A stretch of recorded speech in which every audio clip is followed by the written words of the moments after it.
You're now listening to The Brian Callen Show with your host, Brian Callen. Ladies and gentlemen, this is Brian Callen, and my colleague is always Hunter Motz, and we have Professor Carol Dweck, who wrote a book called, well, she's written a number of books, but she wrote the book Mindset, The New Psychology of Success.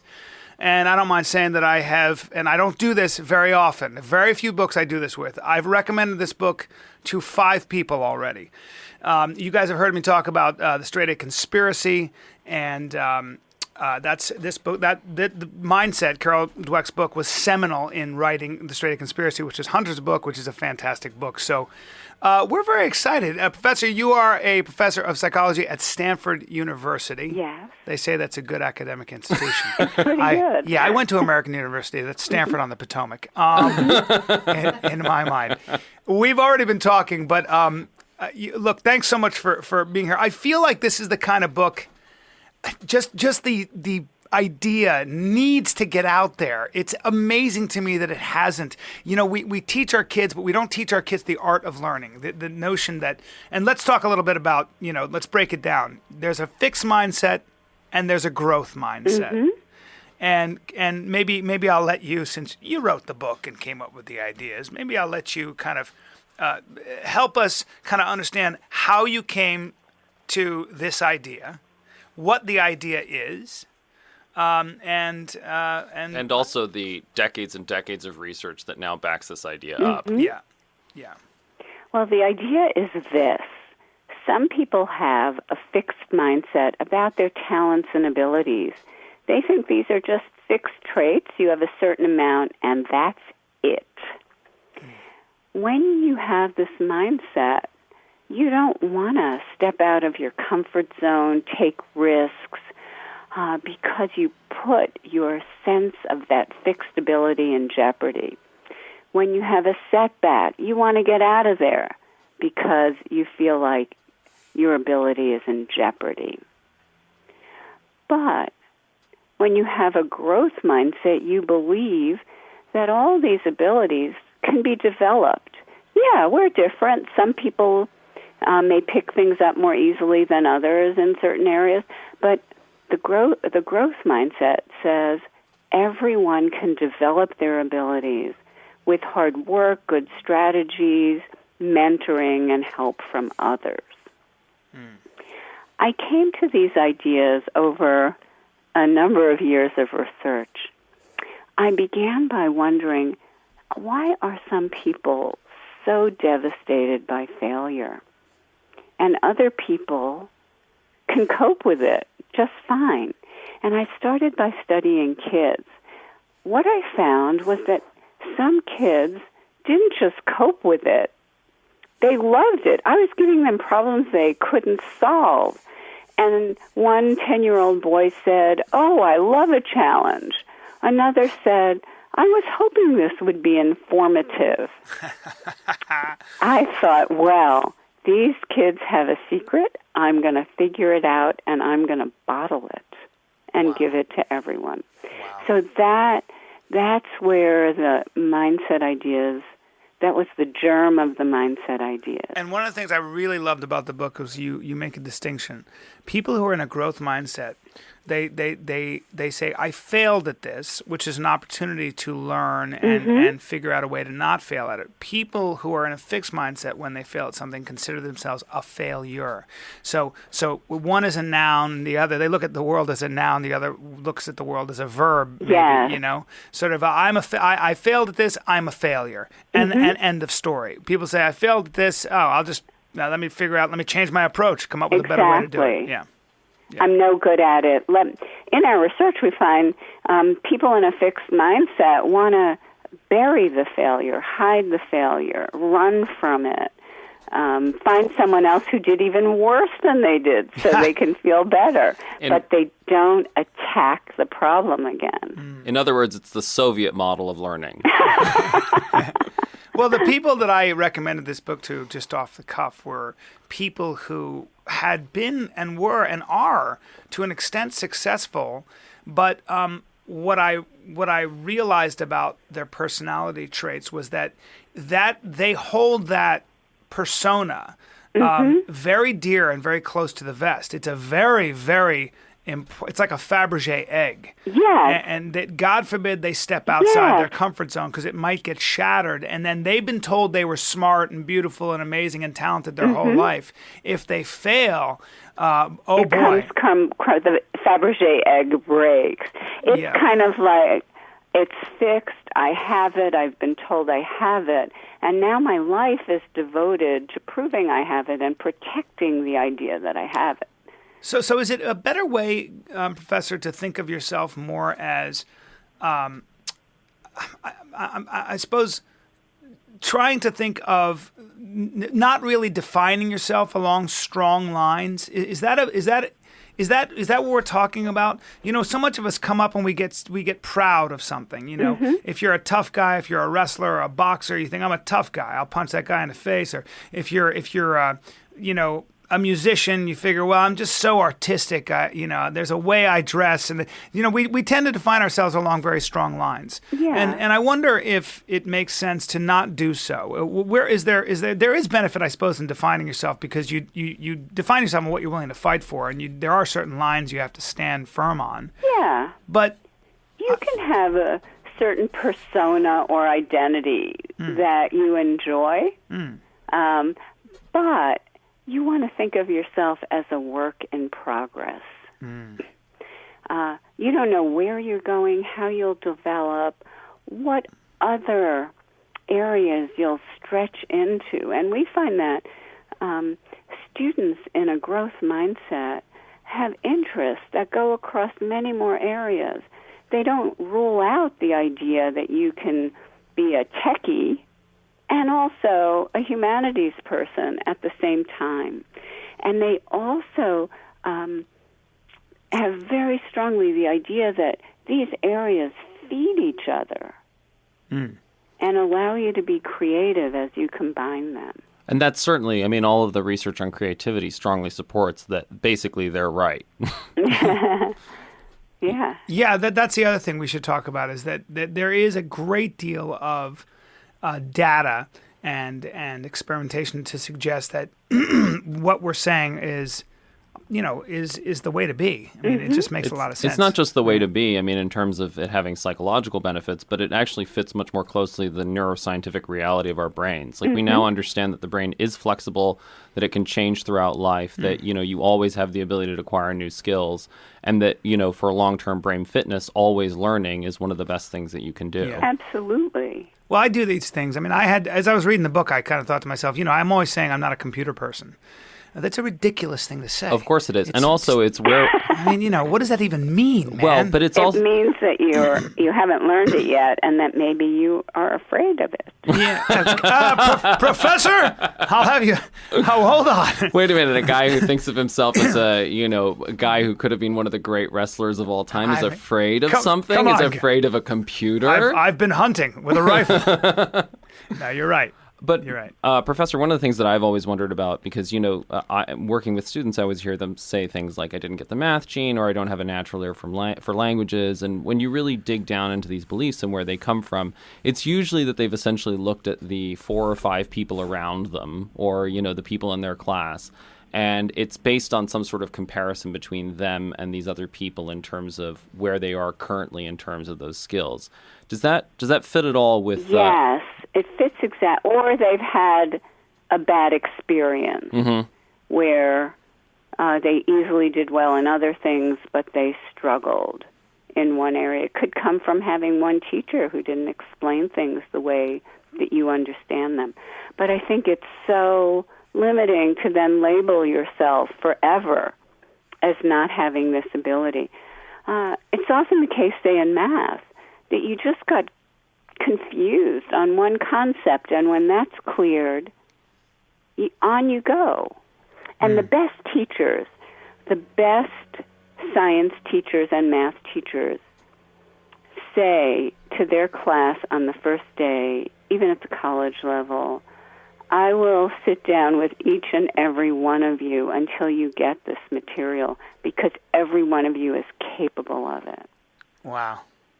Imagine if we had that in every classroom. Yes. Yeah. But I think that's the thing is that, so much of the conversation that happens in this country is about, resources and teacher salaries and all that sort of stuff. But, when you actually work with students, you understand just how much these psychological factors, the mindset, the growth mindset, those sort of essentially soft,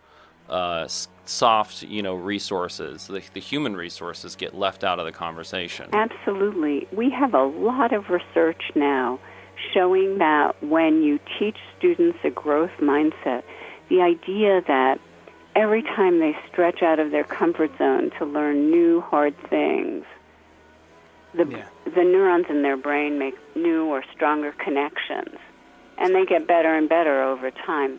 When we teach them this concept and how to apply it to their schoolwork, their grades go up. Wow. Their motivation is often transformed, and their grades go up. We've shown this in middle school. We've shown this in high school. We've shown it in college. And I think the other thing that is always so interesting, too, is that as all of this neuroscience has come out, the thing that everybody has gravitated towards is the 10,000-hour rule. Mm-hmm. And it's because it's essentially an extension of what people already believe. They all believe that it's sort of about mindless repetition and mindless practice, and you just do a lot of it, and eventually you get good at it. What they've missed out on are basically... I think that mindset is massively underappreciated. Mm-hmm. Well, because you can also have a mindset. You can have a growth mindset in one aspect of your life, and then and a fixed mindset in another aspect of your life. I mean, that's what I think I suffer from. But people, that's absolutely true. Yeah. But people aren't even looking at the mindset aspects. They're not looking at what their emotional state is. They're not looking at whether they're thinking about their practice.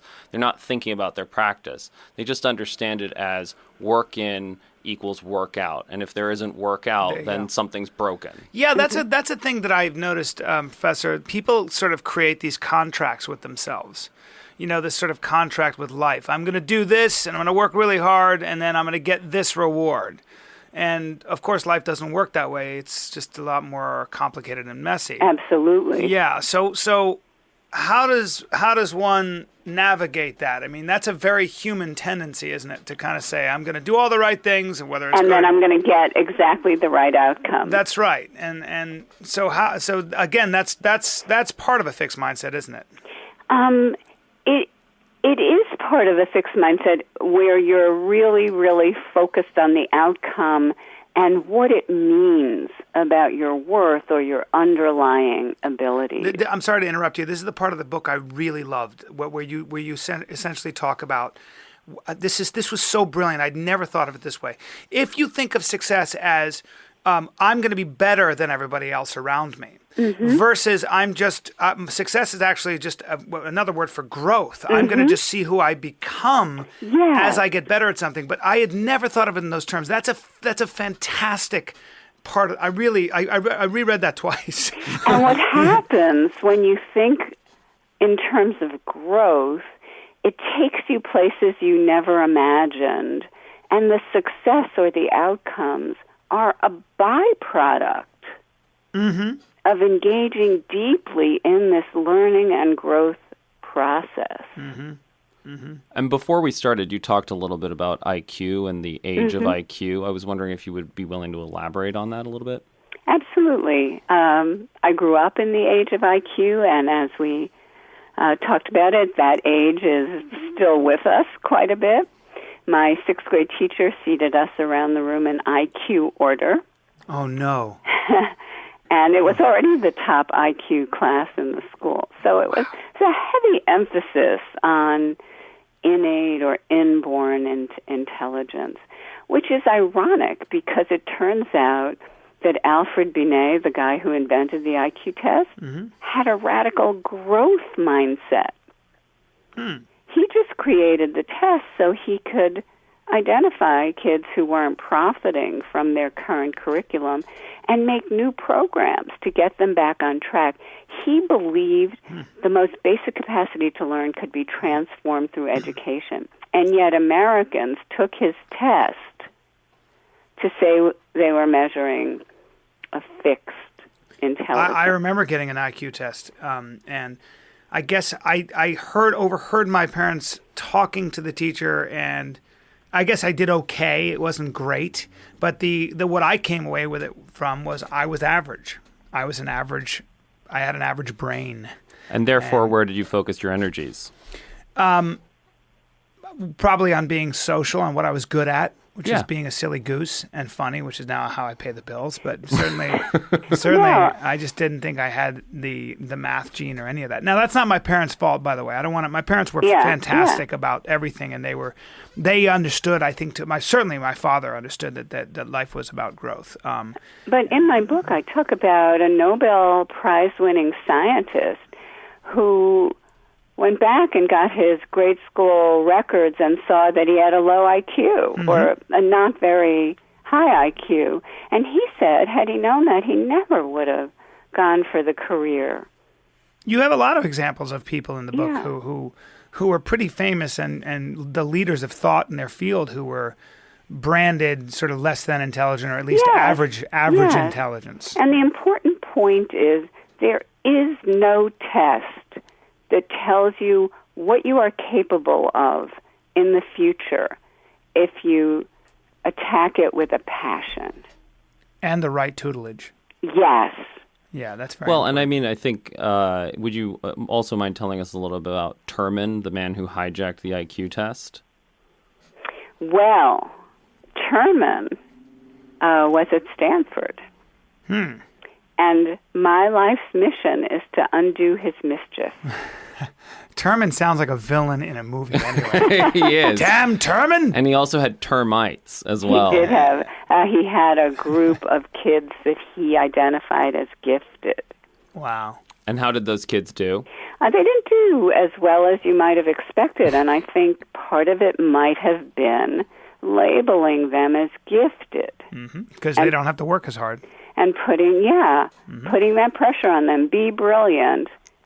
And as you're saying, the implication is without working as hard or struggling like the other kids. And in the group that he didn't select, he missed, I think, 2 Supreme Court justices.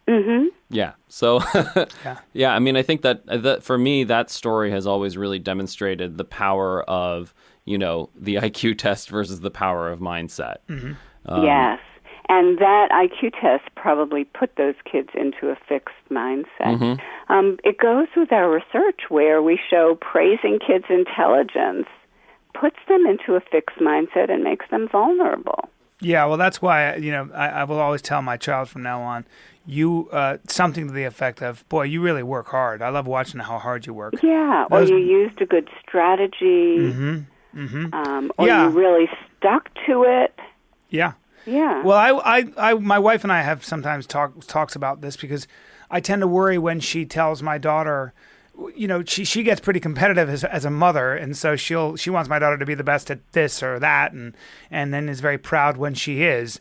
But life is long, and my daughter's going to have her share of failures because that's how it goes in this world. And we always have these talks about, listen, she did well today in this, but there's a lot of work to be done. And how does your wife hear that?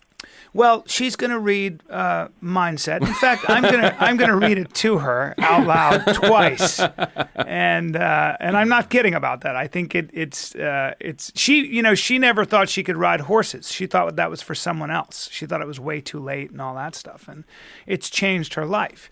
And why? Because she has an amazing teacher who has slowly but surely forced her to confront her fears and gotten her into taking action on the horse, and she's an excellent rider now, which has literally changed not only her life, but the way she raises her kids and the way she looks at everything.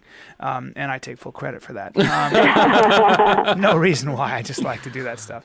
As a stand-up comic, Professor, you're not allowed to be you can be in a fixed mindset. You see a lot of guys who just they stop writing.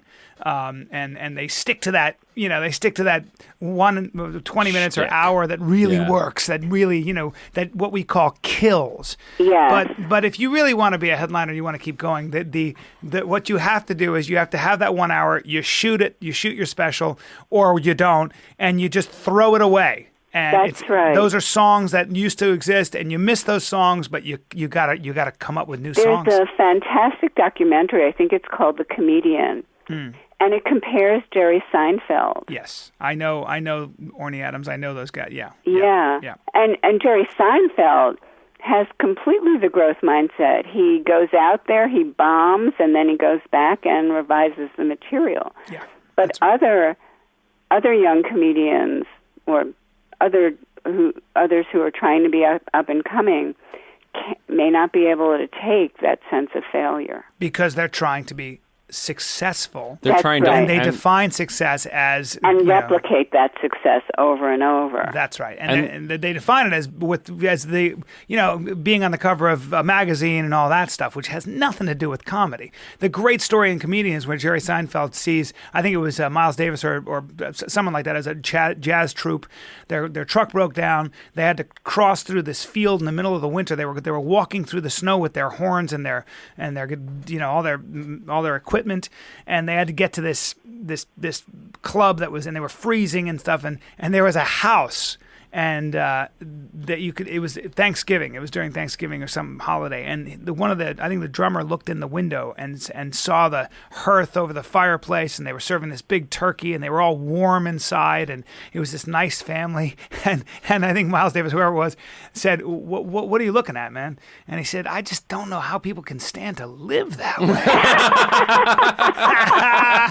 He couldn't imagine not being on the road and playing that horn and getting better. It was such a beautiful way of, and Seinfeld said to the young comedian, Orny, he said, "That's what it's about. That's what it's about. You should always feel a little too big for your suit or a little too small for your suit." Because the minute you get comfortable and the minute you start to become seduced by your own success, which is really only that night, remember, you get lots of attention and stuff. You better figure out a way to keep reinventing yourself. Yes. The Rolling Stones have become a cover band of themselves. The Rolling Stones haven't written a good song in 25 years, yet they still fill stadiums playing the same songs over and over again. They sing "Start Me Up" every time they're out on tour, and they've made, $1 billion. I'd rather die. So there it is. Well, but the good thing about Mick Jagger is he will never die. That's true. They've clearly figured out the same techniques they used to preserve Lennon's body are being used to keep Mick Jagger in mint condition. You are correct. Professor, was there an experiment, and you touch on some of this stuff in the book, was there an experiment that kind of blew your mind, that kind of where you surprised you in this work? There have been many of them. And the first was the one I talked about before, where these kids were relishing the failures and becoming better and better at the task the harder it got. Another surprise was just one sentence of praise, "You're really smart at this," could catapult kids into a fixed mindset and make them not want learning anymore if it put them at risk. Wow. Another surprise was how we could change mindsets and unleash students' motivation again. How do we do that? We have these programs or modules that teach them about the brain and how they can form new connections and get smarter when they do hard work over long periods of time. But another big surprise is how these mindsets work in so many different areas. We've studied willpower, health behavior, peace in the Middle East. We've just gone into so many different realms and shown that taking this view that abilities and qualities can be developed is really productive across so many different areas. It's so amazing. It really is about, as you're talking, I'm thinking to myself, we approach so many problems the wrong way. I love the expression, the way to beat a bad idea is with a better idea. And so many of these ideas, the Islamic fundamentalism, not Islam, but Islamic fundamentalism, any kind of fundamentalism, whether it's Christian or whatever it might be, these are ideas that need to be replaced with better ideas. We had Coach Courtney on who was a football coach and wrote a book called Against the Grain, and he was the subject of a documentary called Undefeated that won an Academy Award. And he said there's a big difference, for example, between faith and religion. And just sort of these ideas that need to come out. And as you speak, I just think about how important this idea is and how different the world would be if it permeated the people that make a difference, the people that are making decisions. It's the idea of growth, of learning from experience, of becoming better and better over time. It's not about I have the final answer right now. What about what does it say about in the research of willpower? What have you found, or what have they come up with? We have found that some people think of their willpower as this tiny little thing that you use up very quickly, and then you've got to go eat something or take a rest. Wow. But I think of it that way. Oh, wow. Well, I think, I've read lots of things that where willpower just doesn't work, in fact, because your biology is way stronger than your willpower, right? Well, we have put that to the test, and it's not true. Because other people think, hey, my willpower is abundant. The more I do, the more I want to do. The more I resist a temptation, the better able I am to do that. And these people keep going and going. Yeah, that's no fun. I'm sorry, that just popped out. No. Yeah, it's a muscle like anything else, right? You can get good at it. Yeah, and the more they take on, the better they do. Yeah.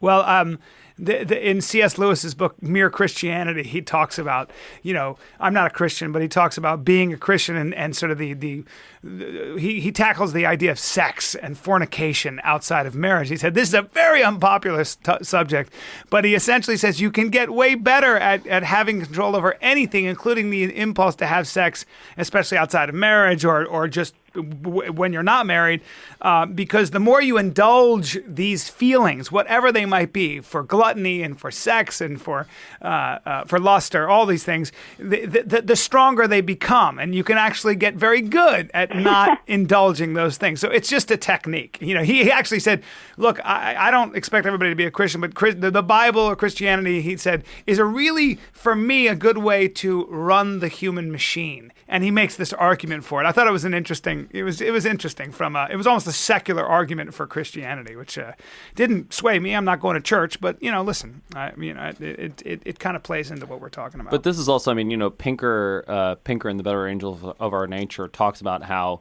he never understood the rules of etiquette and what their function was. But part of the function of them is things like table manners, is that they develop your self-control.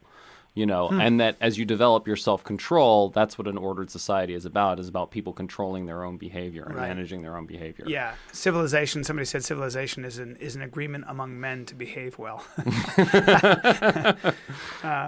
But yeah, and I think that's the thing is the real question, and I think the big challenge that it seems like you're currently dealing with, Dr. Dweck, is how do we get everybody to realize that the growth mindset is where it's at, and essentially how do we change the paradigm? Because the last 30, 40 years of neuroscience, psychology, they all add up to that everything we have believed about humanity is mostly wrong. It's up for grabs. Yeah. It's up for grabs, and as we learn more about the brain, we learn more about its malleability. We never believed before, and now we're seeing that even following stroke, a much greater degree of recovery is possible. The brain can even reorganize with the right experiences. And there's a great book along those lines, The Brain That Changes Itself, by Norman Deutsch. Wonderful book. Really great book. Mm-hmm. Hunter, you're so well read. Hunter fills the gaps. So you've done this. It must be so immensely satisfying to be kind of like to come up with these original ideas, or just put them all together. And so where do you go from here? Are you writing another book? Are you coming up with another idea? Or I'm doing more and more research so that I can share it in the future. One thing that I would love to have you also talk about is explanatory styles. Mm-hmm. Would you mind going into that for our listeners as well? Absolutely. actually, my work grew out of that kind of conception. So back in the 1970s and 80s, it was this era of what's called attribution theory. Excuse me. And what that means is how we explain or attribute our successes and failures is really, really important. How we explain our successes and failures? Yeah. If you think the failure means I'm dumb, or you think the failure means I need to find a new strategy. Mm-hmm. And so these are typical ways. People can have typical ways that they explain what happens to them. And these explanations have a very powerful impact on what you do next. If you think it means you're dumb, you do one thing. If you think you didn't try the right strategy, you do something very different. Mm-hmm. And that work, which I participated in a great deal, that the mindsets grew out of these ways of explaining, because I was interested in why someone would think a step back meant they were a failure, and someone else would think, oh, I just got to try another strategy. Where did this come from? Why, when people are equally good at something, would they explain things so differently? And so ultimately I saw that the fixed and the growth mindsets were at the heart of this. And I think that's the thing. I mean, what the explanatory styles really do is it allows you a way to spot your own behavior very, very, very quickly. So that, for example, you have a bad stand-up set or you make a mistake on a math test or whatever, and just listen to what comes out of your mouth. Do you say, oh, I'm such an idiot, or I just didn't get the math gene, or, it was the crowd's fault. Like, are you explaining it in terms of your own actions and your own behaviors and something that you can change, or are you explaining it in terms of something that is outside of your control? Right. Yeah, and also there's another thing too, that things take a long time to get good at. You're not getting good at stand-up unless I'll see you in 10 years. If you come to me and you say, I want to do stand-up, I'll see you in 10 years. I was funny. I was the class clown. I made people laugh my whole life. Took me 10 years, I'd say even longer, to get to be a real stand-up comic. And the thing about a fixed mindset is when you're in a fixed mindset, you think if you're good at something, you should be good at it right away. That's right. And if you have to work at it, it means you're not good at it. That's so right. That is a very, very dooming fallacy. And, I talked to a really successful person recently, very successful person, who's in the limelight and everything else. And I said, you work hard, huh? And he kind of wrinkled his nose and he shook his head. He goes, not really. And I said, well, what do you think it is? He goes, I'm just consistent.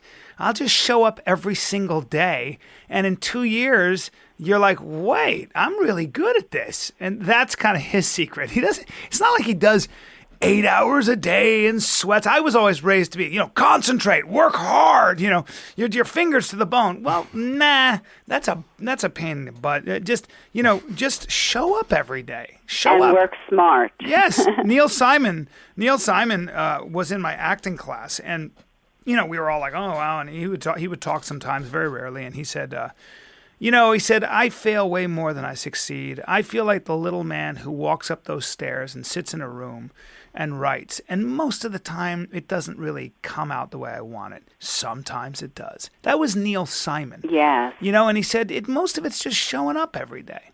But again, what does he have? He has a lot of it's also faith. I mean, a growth mindset, you've got to have faith that if you keep showing up, and there's plenty of examples before you. And you said something I thought was very interesting. People with a fixed mindset do not identify with role models and heroes and people that they want to kind of be like. That was fascinating to me. They feel diminished. Research shows that people in a fixed mindset feel intimidated and demotivated by a successful role model. They feel diminished. Amazing. That someone is better than them. And the reason is they think that person has it and I don't. They don't see a bridge, a path from where they are now to where that person is. In a growth mindset, you say, wow, I wonder what path they took. I wonder what they've done to get there. I can do that too. Maybe they can be a mentor. You know, and I'll tell you, I think a lot of the reason we sort of worship certain people, whether they're athletes or actors or whatever, or Carol Dweck, is because it is a mystery to us on how they do what they do. So a lot of times we go, well, they're just geniuses, or they're just, they come up with these original ideas, or they're able to do this incredible stuff with a basketball or with boxing or whatever it is. As you get older and you take the journey yourself, as you embrace the growth mindset, you start to realize that is not a mystery. You lose some of your hero worship, your false idolatry, if you will. I like using biblical references, everybody. but you know what I mean? Because you just, when you watch some great tennis player, now I used to be like, oh, that's incredible. Now what I see, because I play a lot of tennis, I say, that guy just practiced the right way over and over. Yeah. And he hit, I don't know. I think Andre Agassi in his book said by the time he won Wimbledon, I think he hit 2.2 million balls. So I teach a freshman seminar at Stanford. The minute these 16 students arrive, they're in my course. And one of the assignments I give them is to research their hero and see how their hero got to be what he or she got to be. And there has not been one time that they weren't surprised to find that hero did not coast to success on gigantic talent, but struggled and stumbled and had setbacks and kept going. Yeah. I think that's an awesome assignment for anybody to do, by the way. Sure is. I've done it before, and it really is. I mean, it's mind-blowing. So when you did research on me, what did you find? Well, Brian, I mean, if you are sort of the exception. It's really, you're kind of... I just glide. I glide that's right. through life. But that's because you have a dancer's body, Brian. That's what I like. Yeah, too bad you can't see it, Professor. Your breakdown of John McEnroe was very surprising to me. Very surprising to me. Yeah, here was this unbelievably talented guy, and he didn't like to practice, he didn't like to work hard, and he was a bad loser. Yep. He was he could have been a lot greater. Wow. And by his own admission, by the way. Mm-hmm. Yeah. Amazing. Whereas then juxtaposed to Michael Jordan, he made more winning shots than anybody in NBA history, but he also, I think, took more losing shots. Yeah, right? I mean, he just was not afraid to lay it all out there. Yeah, and he knew to keep his status, to keep his skills, he had to keep going out there and practicing his head off. Yeah, and practicing his fundamentals. I mean, the way that he deconstructed his practice. I mean, he was always picking apart his game and looking for what wasn't working. Right. And as he got older, he had to compensate for some lost speed with some greater strategies, and he did that. With a lot of quarterbacks in the NFL, when they are the reason a lot of Heisman Trophy winners and these young kids, and this is a theory I've heard from people who follow football a lot closer, but a lot of these kids who are, when you want to play a quarterback, the difference between pros and college is it's just vastly different. The game is much faster, but if you don't have fundamentals, you're throwing fundamentals down. By the time you reach the pros, you're probably not going to make, from what I understand. And what happens? Well, the kid in high school and even before has already showed promise. He's already a star. Mm-hmm. By the time he's in high school, football is a religion in certain parts of the country. Mm-hmm. The coach is terrified if he criticizes that kid too much and breaks down and says, you're not throwing the ball correctly, even though we're winning games. I got to change your fundamentals. The kid is going to go to another school. A lot of the top athletes, young athletes, stop learning. Mm-hmm. They think they have natural talent. The coach is afraid to criticize them, i.e. coach them. They stop learning and they're not going anywhere. They're not going anywhere. I spoke to the top athletes in another country. Not one of them had been number one as a Really? team. Wow. Because the number ones coasted and disappeared. Yeah. Yeah. You're better to be a turtle than a hare. Right. Absolutely. Yeah. And also you raise another point. I worked with a professional baseball team, and they were wanting a fold mindset into their interviews.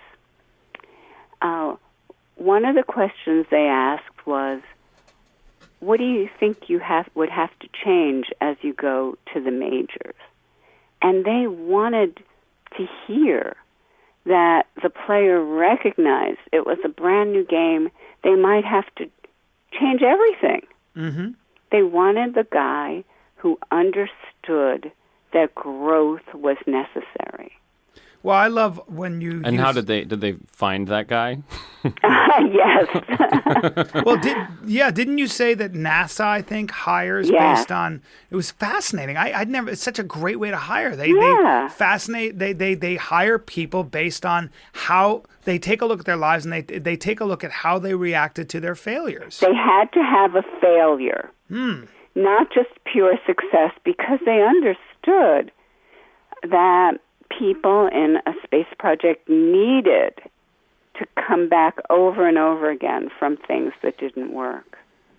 I find it very inspiring. And I mean, that's the point. We all do. I mean, that's, the all the work that's been done by Anders Ericsson on deliberate practice. I mean, it's essentially about looking at failure. That's what experts do. They analyze their failures and they use them to improve. Yeah.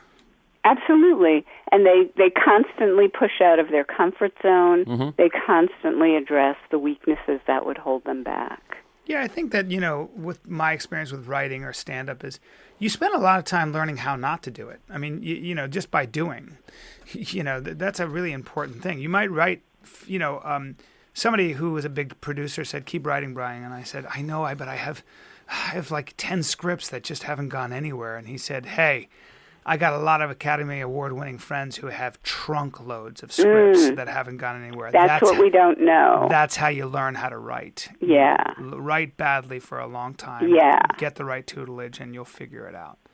And it sounds so.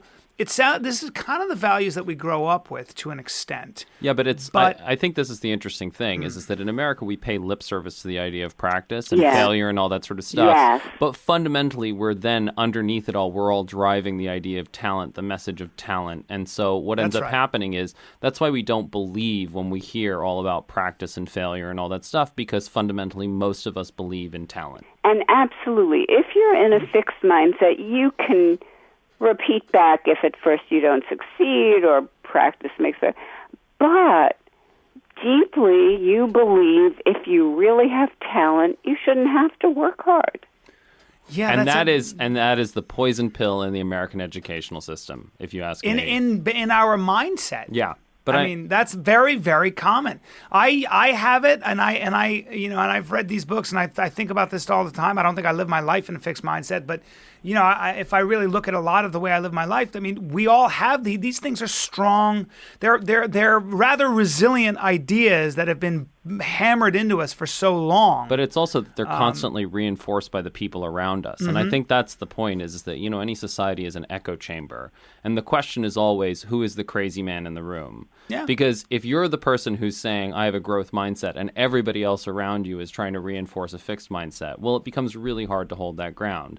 But if you're the one person with a fixed mindset and everybody around you has a growth mindset, well, you can bet that, Yeah, but I wonder, Professor, is a fixed mindset our natural default as human beings since it's so prevalent? I think both mindsets are completely available in our culture.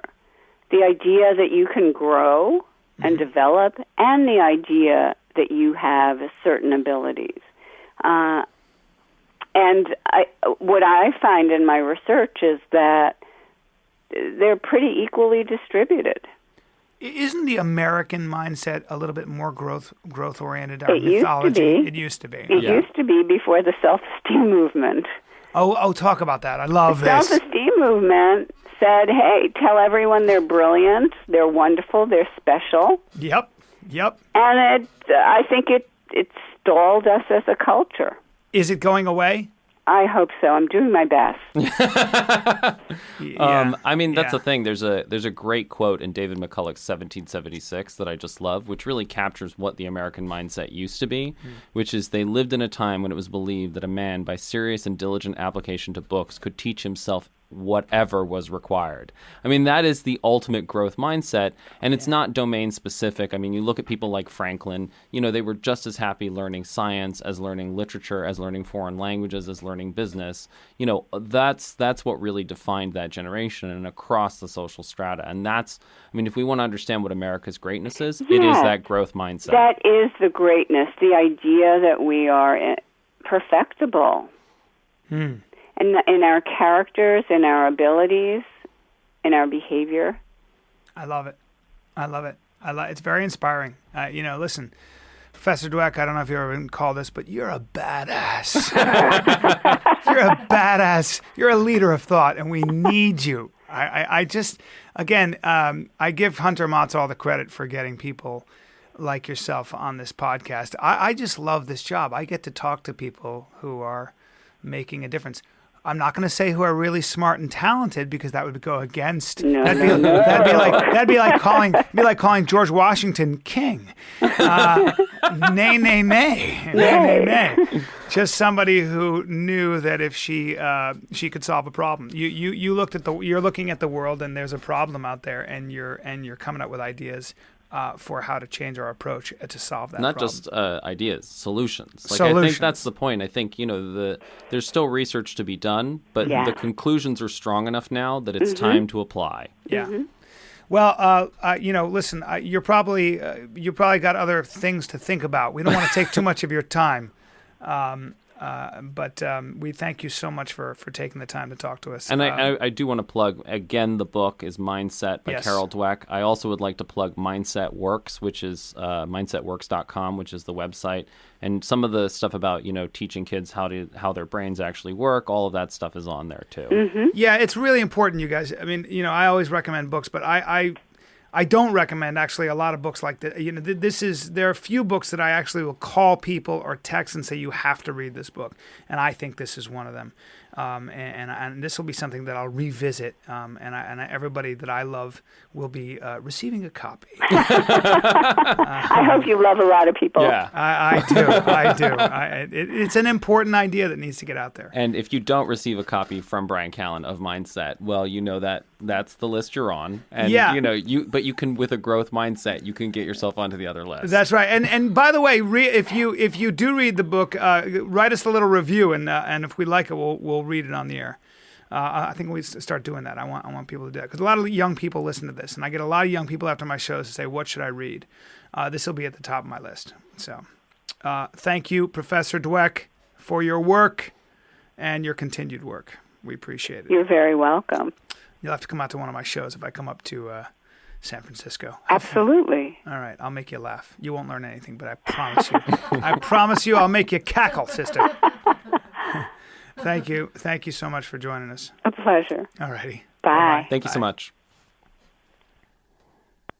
Good stuff. Amazing.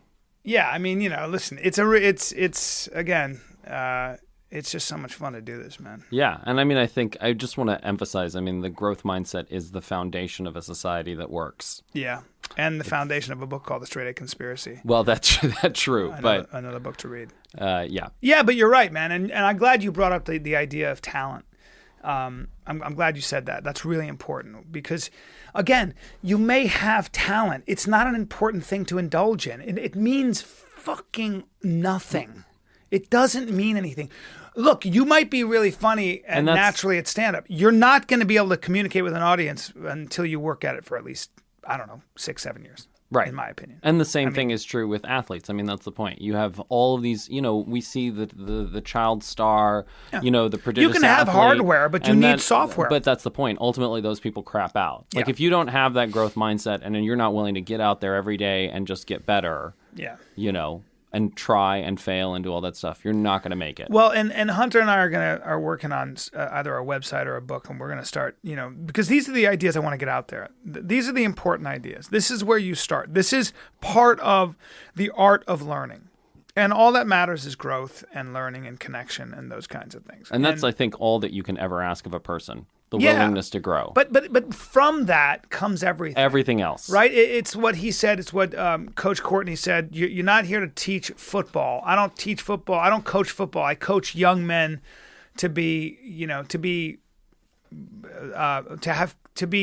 things that you would to embrace the qualities that'll make them great football players. They're great teammates and all that. That's right. Put other people first. And the thing is that those qualities are universal. It doesn't matter whether you want to be a stand-up comedian or a professor at Stanford or, It's amazing. I've been doing 150, 200 episodes of this show, and I'm still not articulate. All right, ladies and gentlemen. Growth mindset, Brian. Oh, that's Growth what it is. mindset. Later. Yeah. You've been listening to The Brian Callen Show with Brian Callen. Be sure to like him on Facebook. Just search for Brian Callen Comedy. And follow him on Twitter. Just search for @Brian Callen. You can also find him online by visiting his website. Just go to briancallen.com. Until next time, bye-bye.